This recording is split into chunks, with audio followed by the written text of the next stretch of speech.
रोज एक कहानी। प्रेरणादायक कहानियाँ। मूर्ख राजा और चतुर मंत्री। दियत्स एक नदी किनारे बसी हुई थी। वहां का राजा बहुत ही मूर्ख और सनकी था।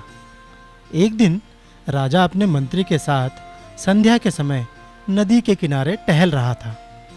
तभी उसने मंत्री से पूछा, मंत्री बताओ, ये नदी किस दिशा की ओर और कहां बहकर जाती है?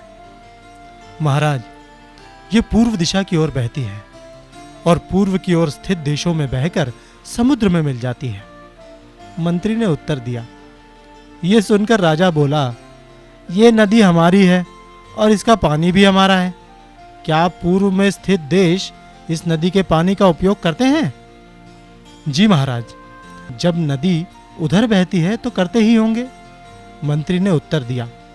इस पर राजा बोला, जाओ नदी पर दीवार बनवा दो और सारा का सारा पानी रोक लो। हम नहीं चाहते हैं कि पूर्व दिशा में स्थित देशों को पानी दिया जाए। लेकिन महाराज, इससे हमें ही नुकसान होगा, मंत्री ने उत्तर दिया। नुकसान? कैसा नुकसान? अरे नुकसान तो हमारा हो रहा है। हमारा पानी पूरब के देश मुफ्त में ले रहे हैं और तुम कहते हो कि नुकसान हमारा ही होगा। मेरी आज्ञा का शीघ्र से शीघ्र पालन करो, राजा गुस्से में बोला। मंत्री तुरंत कारीगरों को बुला लाया और नदी पर दीवार बनाने के काम की शुरुआत कर दी। कुछ ही दिनों में दीवार बनकर तैयार हो गई। राजा बहुत खुश हुआ, पर उसकी मूर्खता की वजह से कुछ समय बाद नदी का पानी शहर के घरों में घुसने लगा। लोग अपनी परेशानी लेकर मंत्री के पास आए। मंत्री ने उन्हें आश्वासन दिया कि वो सब कुछ ठीक कर देंगे। मंत्री ने एक योजना बनाई।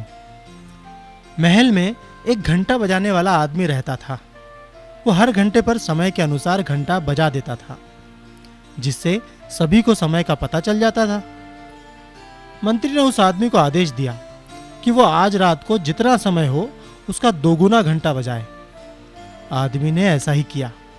जब रात के 3 बजे तो उसने 6 बार घंटा बजाया, जिसका मतलब था कि सुबह के 6 बज गए हैं।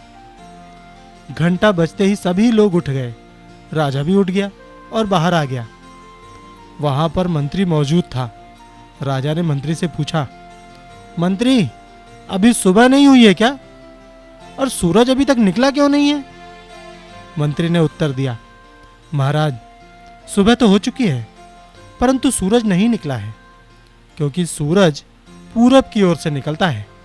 शायद पूरब के देशों ने सूरज को रोक लिया है, क्योंकि हमने उनका पानी रोक दिया था। इसलिए अब हमारे राज्य में कभी भी उजाला नहीं होगा। राजा बहुत चिंतित हुआ और बोला, क्या अब कभी भी हमारे देश में सूरज नहीं निकलेगा? हम सब अंधकार में कैसे रहेंगे? इसका उपाय बताओ मंत्री। महाराज, यदि आप नदी का पानी छोड़ दें तो शायद वे भी सूरज को छोड़ देंगे, मंत्री ने बड़ी विनम्रता से उत्तर दिया। राजा ने तुरंत मंत्री को हुक्म दिया कि वो नदी पर बनाई गई दीवार को तोड़वा दे। मंत्री ने राजा की आज्ञा का पालन किया और कारीगरों को आदेश दिया कि दीवार को तोड़ दिया जाए। कारीगरों ने दीवार तोड़ दी और जैसे ही दीवार टूटी, सचमुच सूर्योदय का समय हो चुका था और दिव्यमान सूरज चारों तरफ अपनी लालिमा बिखेर रहा था। सूरज को उगता देख राजा बहुत खुश हुआ और मंत्री को इनाम दिया और कहा, तुम्हारी वजह से आज हम फिर सूरज को देख पाए हैं। अब हमारे राज्य में कभी अंधेरा नहीं रहेगा। मंत्री ने मासूम सा मुंह बनाकर जवाब दिया, महाराज, ये तो मेरा फर्ज था। प्रस्तुति लिब्रा वेलफेयर सोसाइटी।